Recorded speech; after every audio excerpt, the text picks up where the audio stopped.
And that's what happens when you give a seagull some of your churro. They all gang up on you until you give it to them. And then you don't have a churro anymore. Anyway, my name is Oskar, this is Alexa, and we're on a road trip all over the country, having conversations with people about life's big questions. And today we get back into love, but this time from Alexa's point of view.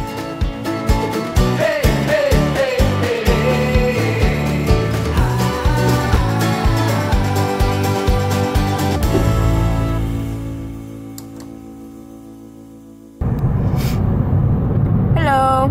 So normally I'm behind the camera for all of this, but today we're changing it up a bit. So this is me. Hi. Okay, I know you have things to do, so let's get down to the nitty-gritty. Last time Oskar told you his story and the questions he's had with love, but my experience was a little different. I had my own set of questions and journey to go on, so I just wanted to share it because it couldn't be more different than Oskar's and something I wish I'd heard. Okay, you guys, this is all personal. This is too personal for me. Alright, so we met in elementary school, became best friends in junior high, and in high school I officially had my first serious boyfriend, which was a big deal for me because ever since I was little I couldn't wait to fall in love. So for the next 4 years, my world revolved around him. It was exciting to have someone to love for the first time. So when we broke up, I didn't know what to do with myself. I thought my life was over. It may seem backwards, but what I want to focus on today is the big dramatic breakup and how it was the best thing that happened to me. At least for me, I put a lot of stock in my relationship that recently ended. That was Emily. She was the first person we spoke to that I really connected with. She had just gone through a tough breakup and I knew what she was feeling. Anyway, in high school, I didn't really care what people thought of me, but I did care a lot about what Oskar thought of me. I made most of my decisions based on what he might think about it. I was trying to be the type of girl I thought he wanted, not being true to myself, and having that mindset made it so I didn't have my own thoughts or opinions. I was a person that today I'd want to knock some sense into and say, wake up, stop being a dummy. Am I just doing this for me, or am I doing it because I think someone else is going to think it's cool, or someone else is going to think that I should be doing it, or whatever? To be honest, I wasn't really living my life as truly, honestly, and authentically as I could. I think a lot of people are that way to begin with. They don't question their life very much, and they're happy with what they're doing, and it's cool. They don't really think about it. But I think for everybody, there's value in thinking about who you are.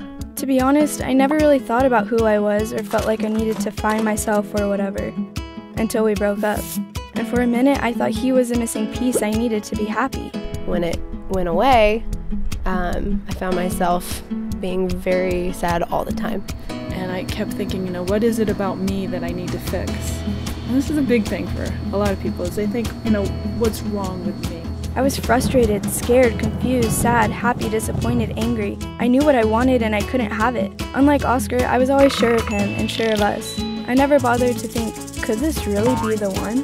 So I didn't feel good enough. I thought I was doing everything right, so why wasn't it working? Then things got pretty crappy for a while. I was really, really sad. But eventually, slowly, that started going away. And I think that was because I wrote it all out. Side note, keep a journal. It helps. A whole butt ton. So after going through many journals, I figured it out. 1. I was trying to be someone I'm not. 2. I was trying to be the one to make Oskar happy, but at the end of the day, that's something only he can do, which made me realize number 3. I am the only one who can make me happy.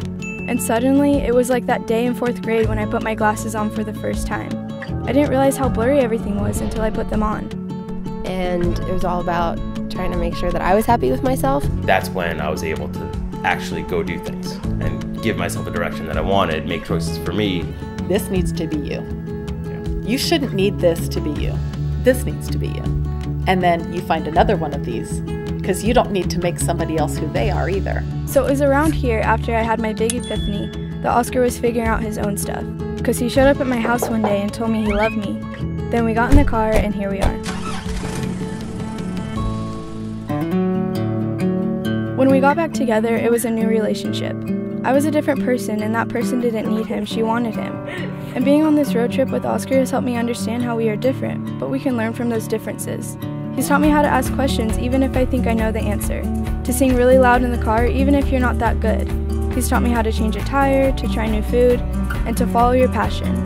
Before we left, I was honestly kind of nervous that spending every second of every day together for almost 4 months would drive us crazy, but we came home stronger, as a couple and individually. and I've never loved him as much as I do now.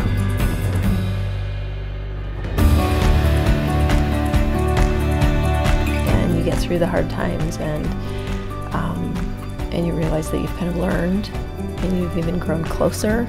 You're going to spend the rest of your life getting to know each other, you know, and there's going to be layers. There's still layers about myself that I'm discovering. You have to love yourself for who you are, accept yourself for who you are, and if you don't, it's really hard to love someone else with that unconditional love.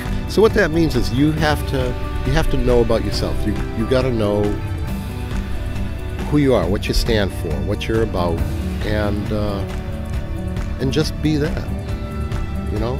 Because you go nuts trying to be everything that you want, you know?